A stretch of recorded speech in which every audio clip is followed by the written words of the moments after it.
A lot of superlatives in this review, simply because this shoe has some features that I never met before.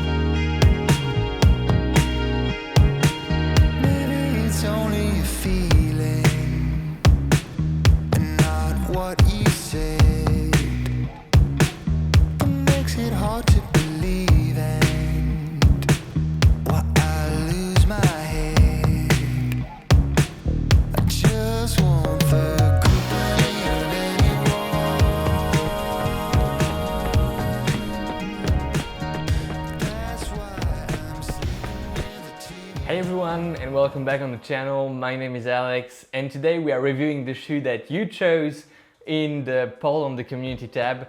It was really close, and at some point I had to decide. It was like 50-50, like literally 50-50 when I checked last night, and so I picked the Puma Deviate Elite simply because I have put more miles onto this shoe than on the Magnify. But no worries, the Magnify will also be reviewed very quickly. Not in the next video, because this is the Mega Stock review, remember, next Saturday. And I think I'll go for the premiere type of event, just like last Saturday for the Q2 carbon data time, which you can find here, upper right hand corner.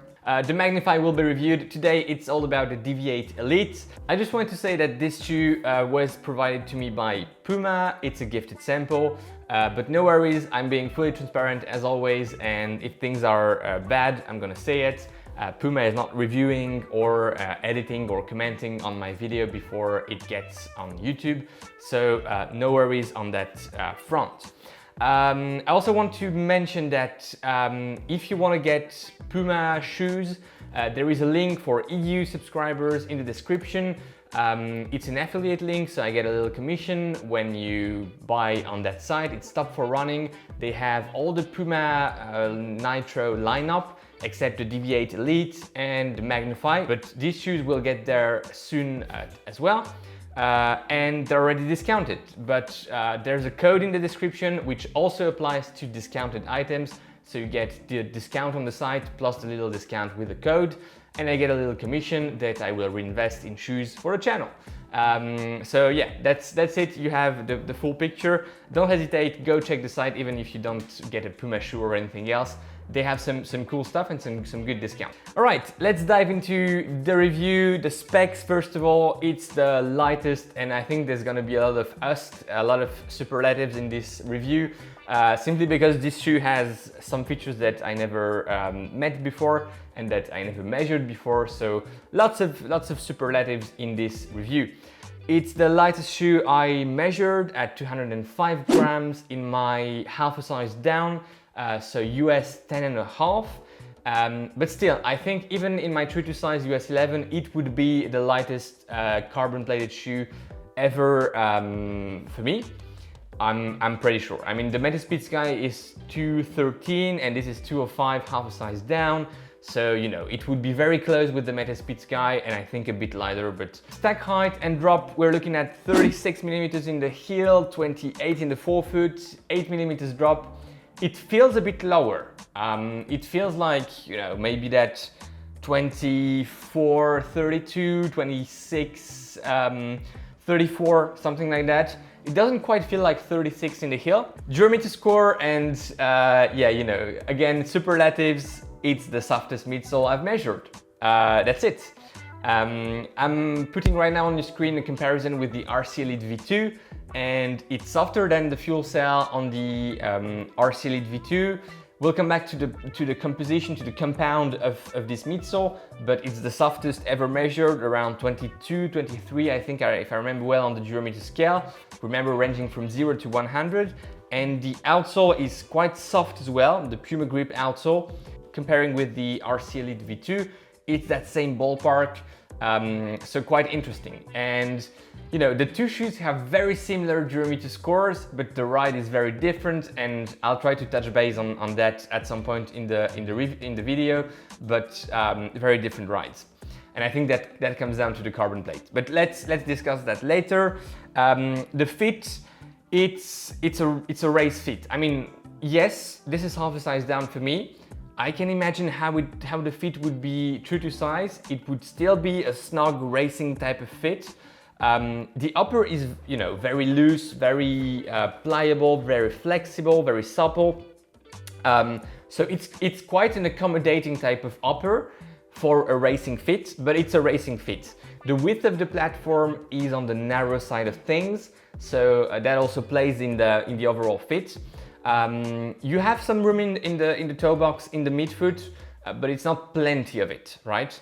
And if for some reason you go half a size down, just be aware that you won't have much length at the front. I have something like maybe 4 millimeters, which is fine, and I'm actually enjoying the half size down, surprisingly.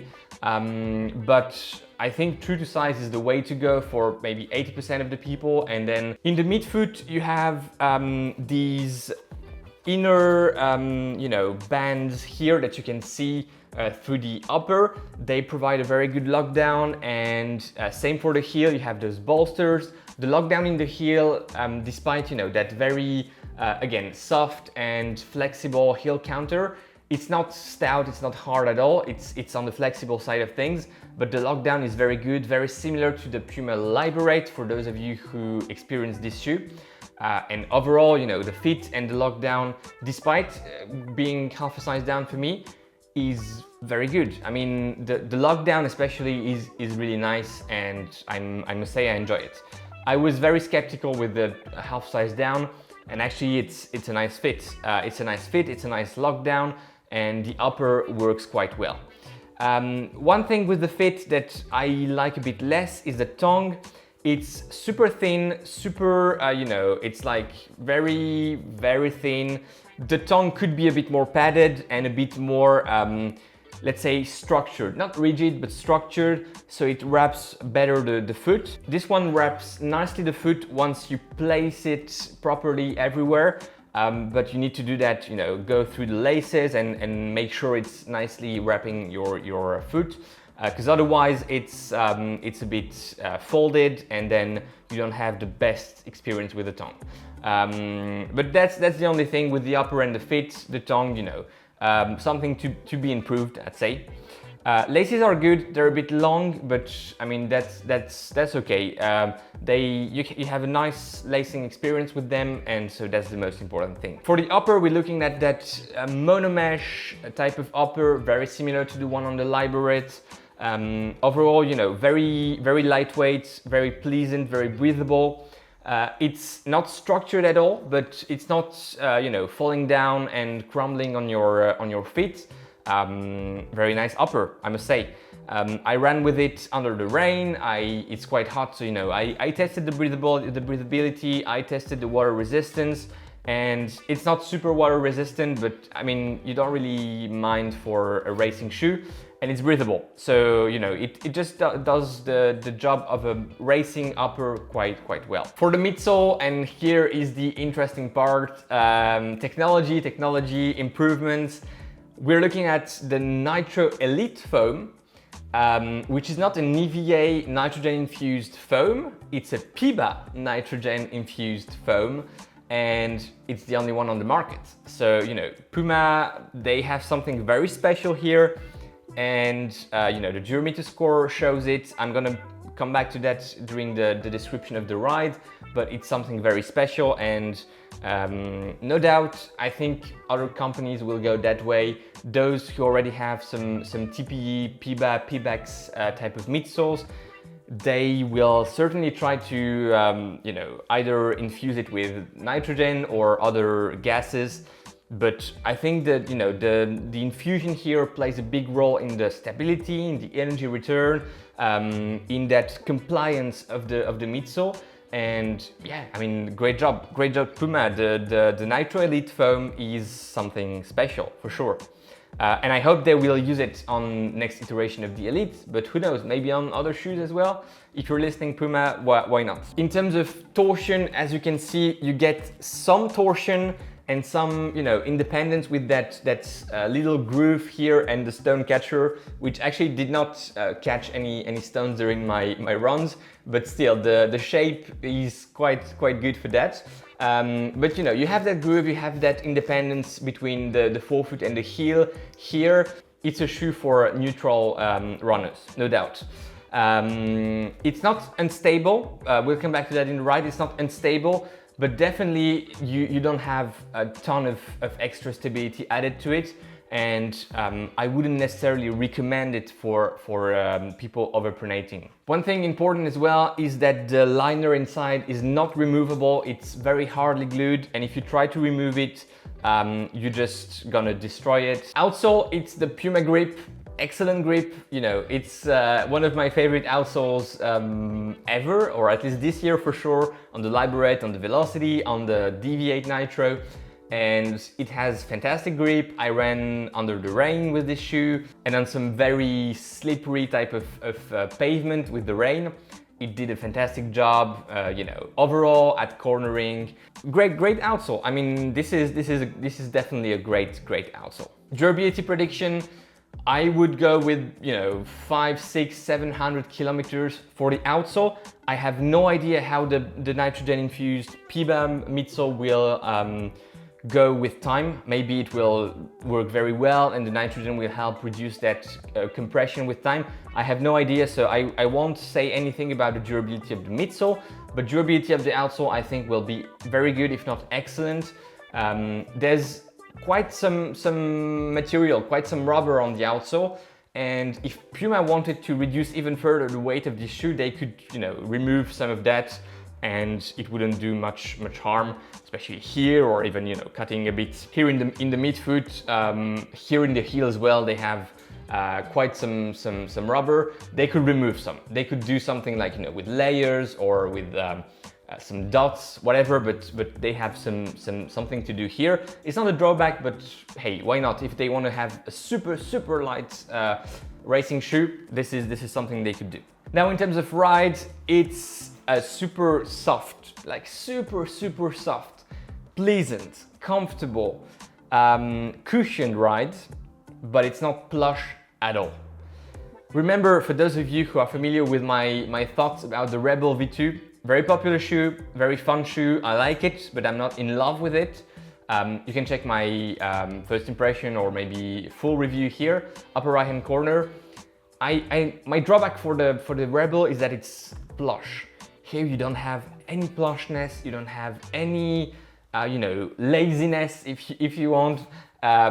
It's just super soft, super cushioned. For those of you who are familiar with the RC Elite V2 and the soft cushion ride, this is beyond by a lot in terms of cushion and softness. And you have, you have some energy return. You have that plate working nicely, being not aggressive at all. So it's not, I'm just gonna say it, it's not a shoe I'm gonna race in, or at least most likely not on every distances, certainly not on the marathon, most likely not on the half marathon, maybe on the 5K, 10K, and yeah, I'm just gonna use it in training for some long runs, some tempo workouts, why not? Or tired legs, any type of workout with tired legs, you have that super soft, nice ride. And most importantly, in my case, and I have tested some shoes, it's a type of ride and a type of shoe that I was missing. I don't have any shoe like that in my rotation, in all the shoes I reviewed. It's unique. I mean, I think I can imagine the RC Elite V1 being similar. I'm not saying it's the same, and I didn't run in it, but it's unique. So kudos to Puma for putting together some unique midsole, some unique ride, and overall a unique shoe. I'm very pleased with it. Thank you, Puma, for sending this. I feel very thankful, and I really appreciate it because yeah, I mean, I'm just gonna use it and enjoy it a lot. I'm going tomorrow for some intervals in the morning on the track. First time with this shoe on the track, but I'm taking this shoe. And usually I never take a shoe a few times, you know, time after time, because I like to rotate and I like to test other things, and I have other shoes to test at the moment, but I'm just gonna take this one because I'm in love with this shoe at the moment. So yeah, that's it. Positives and drawbacks. Positive, I said it all. Drawbacks, maybe just, you know, the tongue. Laces a bit too long. Be careful with the sizes. Go to for your true to size US, and maybe consider half size down. And I think the major drawback for this shoe is the availability. So Puma, if you can make it more available, I know there's another colorway coming out. Hopefully it's gonna be more widely available, because this shoe at the price point of 200 euros, $200, it's a great shoe. I mean, the price for the amount of you know, research and development, for the midsole, I can imagine, and overall for the quality build and the ride of this shoe, the price is really good. I mean, I would prefer, of course, 170, 180, but this is really good. This is gonna be a very hard contender to beat in the Q3 carbon data time that will release end of September, early October, in a few months. That's it, guys. Thank you very much for being here today, for watching, subscribing, commenting. Thank you for you know, making this channel what it is. It's thanks to you, and I'm really happy. So thank you very much. Don't hesitate, EU subscribers, to check the link in the description and the discount code that applies to everything on the site at Top for Running. New partner for the channel. I get a little commission, so that's a cool thing. Thank you very much for being here today. Have a good run, good ride, and I hope to see you in the premiere video on Saturday for the Mega Stock review. Bye bye, guys.